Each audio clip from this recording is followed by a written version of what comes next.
guys? Welcome to the Moto Studio. I am Wolf, and joined with me is Caldor. Today we have our third day of the up and down matches. How are you feeling, Caldor? I'm feeling pretty good. Me too, man. Pretty excited about our matches we've got coming in today. We've got Polt, for example, coming in here. Obviously the Super Tournament champion, as well as a lot of other players that you guys would recognize, like InCa, for example, who was a finalist, played against Nesty in a finals. I always joke that he's the Protoss who took a finals game away from Nada, because Nada could have made it to the finals if it weren't for InCa back in that season. But, you know, he's been up and down and around, and he may be back in Code S. It's possible. Yeah, all of the players that we have today have been in Code S at one point or another, and we have Luzira as well, someone that I'm really looking forward. And Polt, you already mentioned him, he did very well at the Blizzard Cup, so if he's in the same shape that he was a couple of days ago, I guess he will go a long way.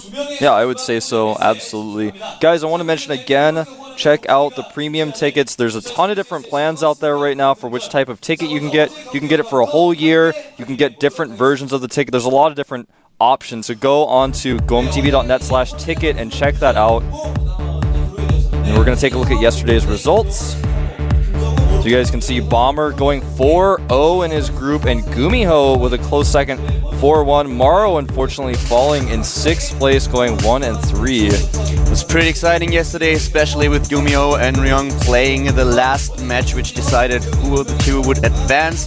Also, this was really, really intense. Gumiho decided that match on Crossfire in his favor and advances together with Bomber, so we have 2 additional Terrans in Code S. It's today's group.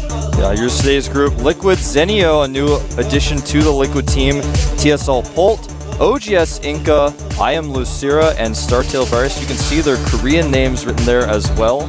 Something that I have been trying to memorize most of these pro gamers' names. It's pretty difficult considering that we always use the IDs, but I think it's important to know the players' names. I really like that GOMTV is putting those out there. It's pretty important.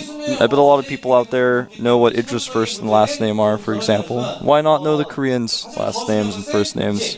The thing that I always mixed up when I was back in Europe is I couldn't figure out which of the two was the first name and what was the last name, because apparently it always changes and depending on which website you go. Some websites have the first name in the front, the last name in the back, and it's just it can be really tricky. difficult. It's pretty difficult. If you don't have someone who can tell you in person, okay, that's my first name, that's my last name, and you just look it up on the internet, you never know, okay, I remember something, but... Yeah, then you're worried because you don't want to say the wrong thing. Exactly. So you're like, I guess I can't use this after all, but... Yeah, I guess I stick to the ID. Yeah, and that is generally how we do, sticking to the ID. But yeah, let's talk a little bit more about yesterday's games, actually. Maro's first game was pretty awesome. We saw him lose a lot of drones to nukes, but otherwise, you know, he actually played really well. He created almost Zerg Death Ball with that many infestors. He spread his infestors pretty well against the EMPs. 20. Yeah, I mean, he actually created the Zerg Death Ball in DVT, and he did quite well in those games. In some of his other games, you know, he ran into interesting strategies like Killer's Void Ray strategy. It was kind of weird. Yeah, the Roachborn was interesting as well. That was so nice. I really enjoyed that quite a lot when he blocked on Belcher Beach with the Roachborn. But looks like we are heading into our first match. Polt against InCa. Terran versus Protoss. There they are, Polt on the left and InCa from OGS. Yeah, and both these players have been around a long time in the GSL, both playing in the first open seasons. InCa, really well known for his Protoss versus Protoss play.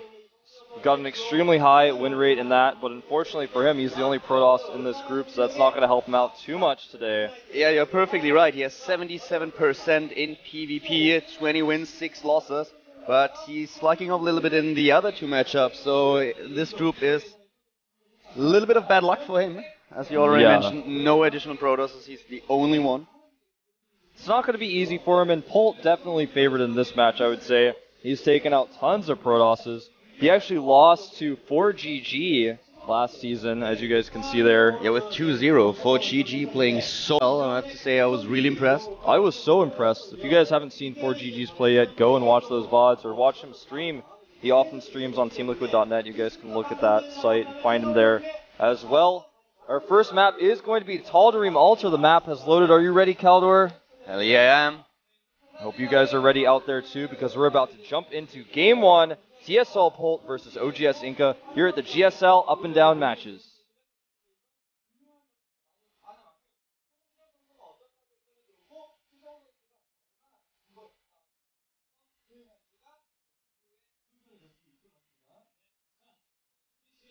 Pretty cool hairstyle of Polt, by the way. Yeah, I like that.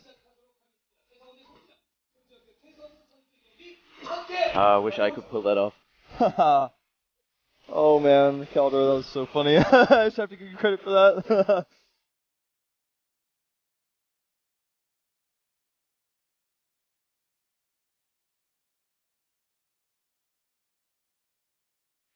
And there we go, ladies and gentlemen. We have the first Terran player. We have the first Terran player in this group today.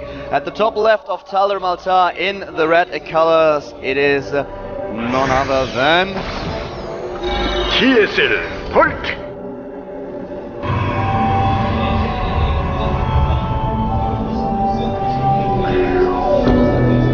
There he is. In his red jersey, and his opponent at the bottom right, starting cross position. Protoss player is InCa.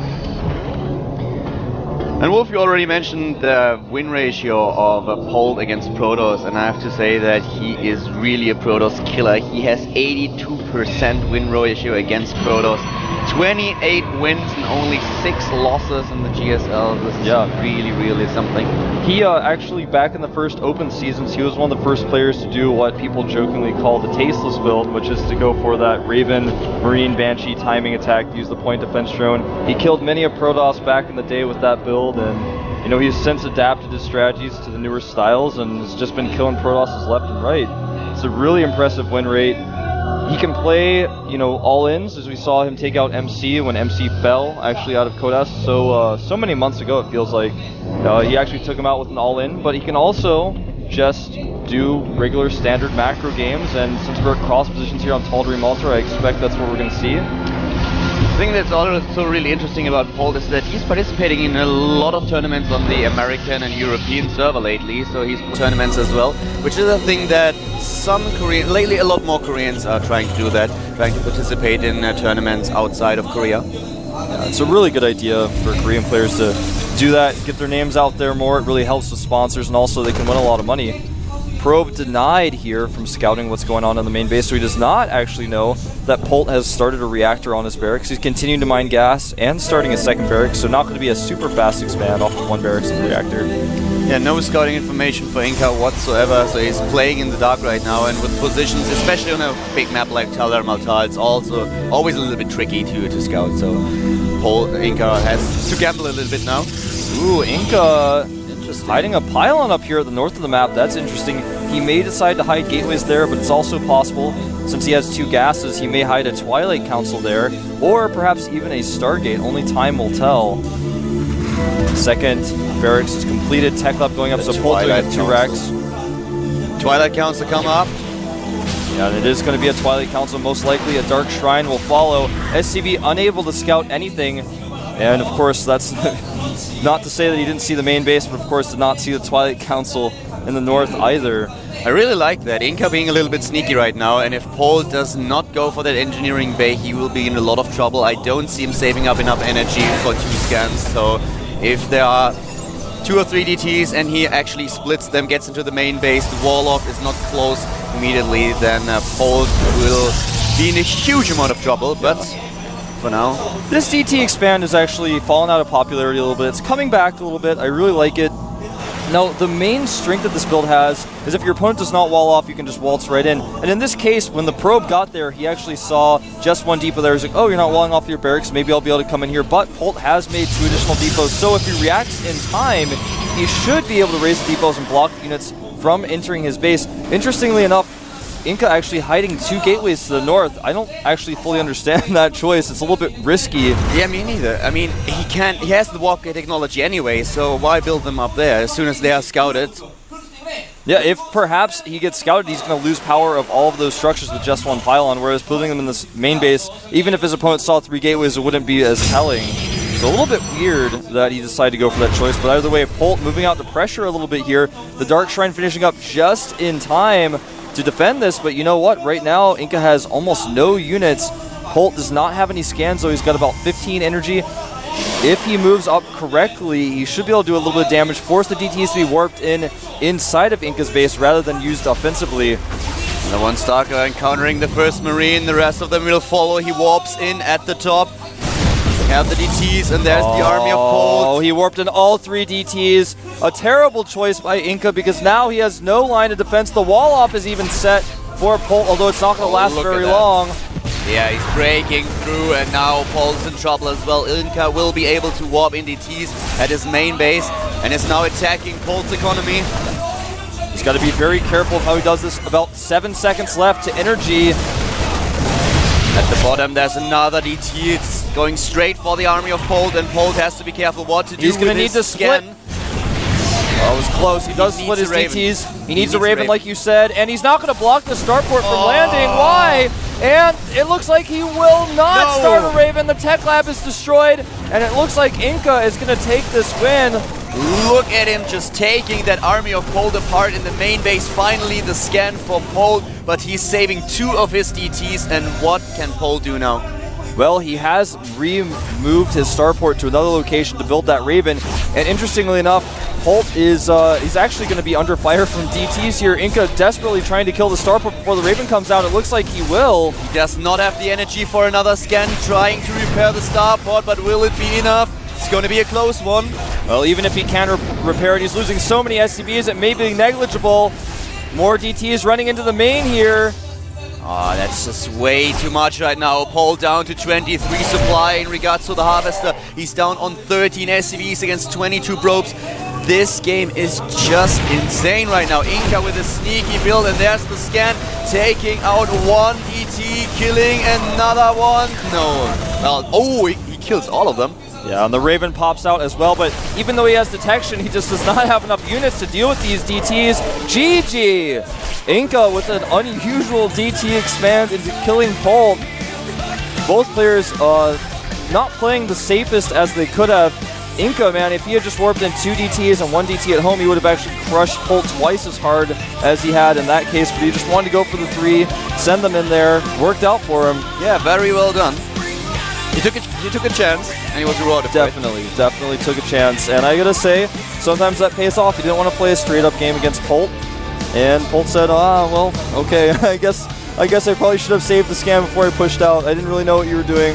It's very important to save a scam, but you don't know what your opponent's doing in this situation. And in InCa's defense, with what he did with the 3 DTs, he had scouted earlier that there was no wall off, and even when he went up there was just no SCVs ready to repair, so he just barreled his way through. And with 3 DTs, you can crush a supply depot in no time, so he was able to break through the base. And if you take a gamble against one of these players, I think it must be, in InCa's case, it must be Polt, because Polt's record against Protoss is just stellar, so that's the player that you want to go for a sneaky play against. Yeah, I would say so. I mean, Polt is the Protoss killer, like we said, and going for this type of sneaky strategy is, I think, a good choice by InCa. You know, we've seen InCa beat good Terrans in the past, like we saw him beat Nada, for example, many seasons ago when he made it all the way to the finals, and he beat him in a macro game. He actually went, you know, for that Charge Zealot Archon type composition. That was a long time ago, but I mean, InCa's got that macro game in him. We've seen it before, so it's entirely possible that he could have beaten Polt in the regular game, but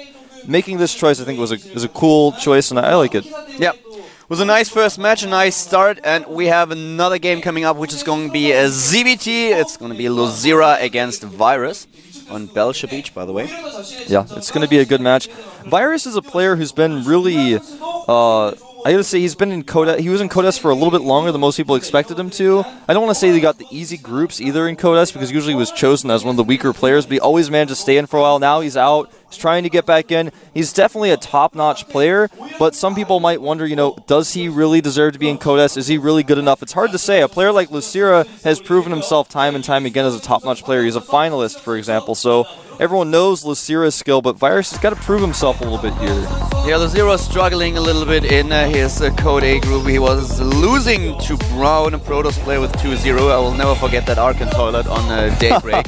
That was just insane. Lozira dominating the match and 200 supply, so many resources, and then at some point when Brown went for that Archon toilet, he lost 100 supply in about 2 seconds. Yeah, Archon toilets can be quite scary. I mean, Blizzard changed the way they worked, but it looks like sometimes they still work in certain situations. Yeah, and Brown therefore advanced to Codes as well. So we have now a ZVT, Lozira to the left, and then the Virus to the right. Belshire Beach, the map. And I like the Velcha Beach for maps like for matches like that. It's a nice map. Yeah, I like this map. It's much better than it used to be as well. It's much more balanced with the new changes. No gold bases. It's a pretty awesome map in general. That's one of the best changes that GSL maps, in my opinion. Absolutely, No I gold completely bases. agree. Yeah, For example, same on dual side. I really love that. completely agree. Well, we're going to jump into the game now. Lysira against Virus, only one can come out on top here at the GSL up and down matches.